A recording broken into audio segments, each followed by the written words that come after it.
Big lie. I'm Laurie Siemens and you're watching the euthanasia debate. When people talk about euthanasia, they have this idea in their mind of somebody who is days, maybe even hours away from death. Someone who is on the brink of death. Someone who is asking the doctors for help. This is not really an accurate picture of euthanasia. In this video, we're going to be talking about actual cases. First of all, let's look at the first lie, the idea of dying peacefully. To get to the truth, we're going to look at what some doctors who've been part of the process have said about euthanasia. According to an article in MD magazine, two doctors, Dr. Ronald W. Pies and Dr. Annette Hansen, death can take up to 4 days after being injected with lethal drugs.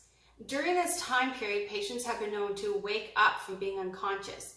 They wake up gasping for breath and vomiting. The second lie is this, that euthanasia is only for terminally ill patients. In Europe, there's been over 200 cases of psychiatric patients who've been euthanized.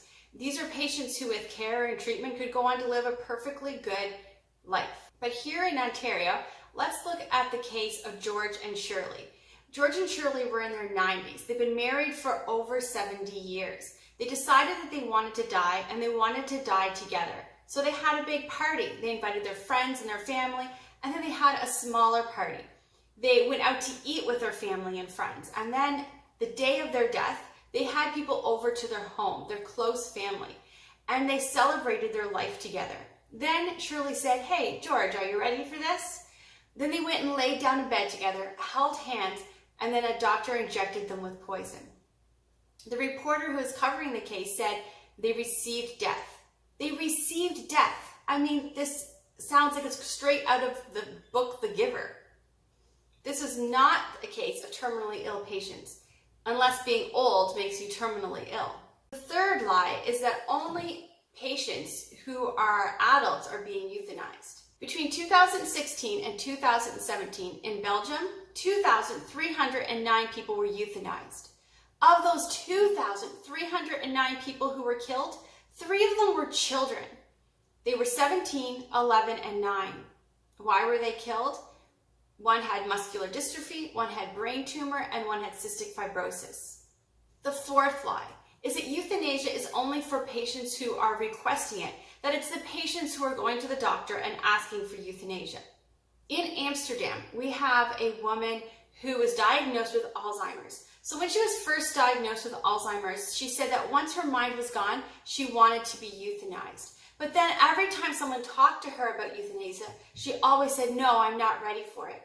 Then her husband, who was in his 70s, was no longer able to care for her, so she was brought to an assisted living home, and she died just weeks after arriving. The reason that she died is what was so frightening.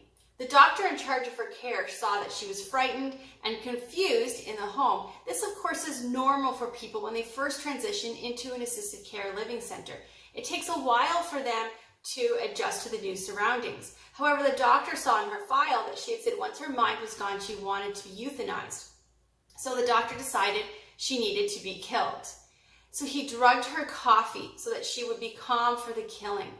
However, she woke up and she saw the needle. She began to freak out. So the doctor had her held down and he forcibly injected her with poison. But that's in Amsterdam, right? Well, what about here in Canada?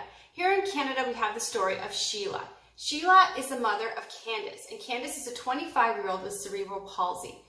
Candace had a seizure, and so Sheila took her to the hospital. She went to the Memorial Hospital in St. Anthony. At the hospital, the doctor said that her kidney had been displaced and that her lung had collapsed. So she was admitted to the hospital. The next day, the doctors took Sheila out in the hall. They then told her that euthanasia was now legal and that Sheila needed to euthanize her 25-year-old daughter.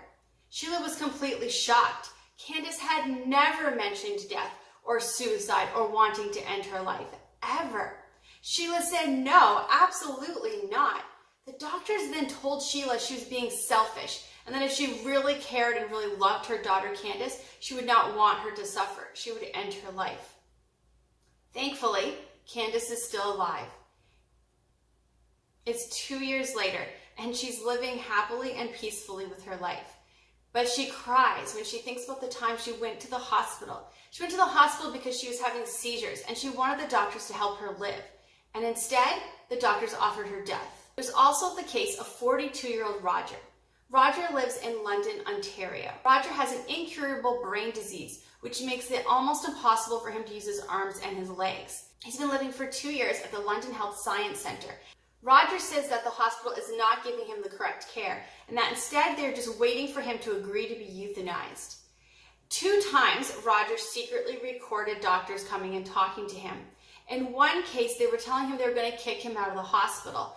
And when he said, "What happens if I want to stay here?" they said they'll charge him $1,400 a day. When he said, "I feel like you're pressuring me and that's not legal." This is a quote from what the doctor said. "Roger, this is not my show. I told you my piece of this was to talk to you about if you're interested in assisted dying."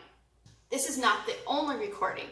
In another recording, health professionals came to Roger and asked him if he ever thought about hurting himself. Roger said yes, sometimes he just wants to die.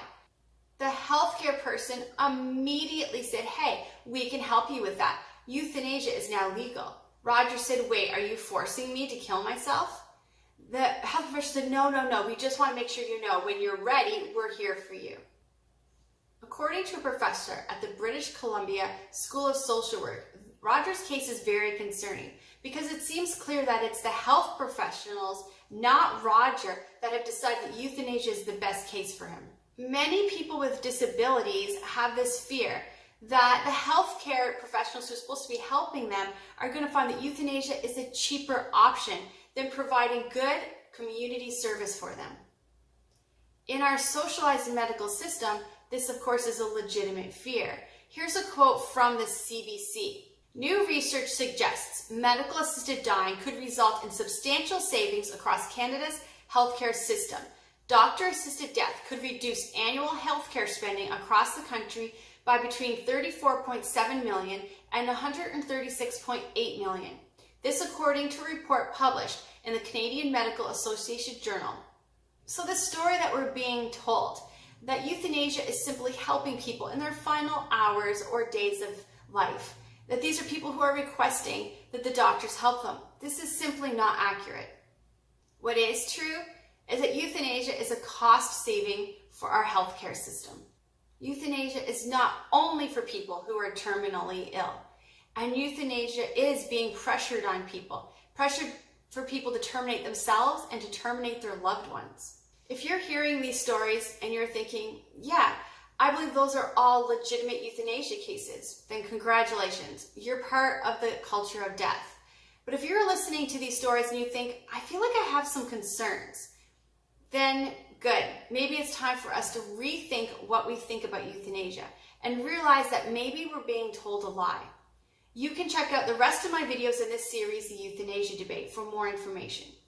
I'm Lorelei Siemens, and you're listening to The Euthanasia Debate. Check out my other videos and my other video series, and you can check out my podcasts and all my videos on my website, which will be in the link below.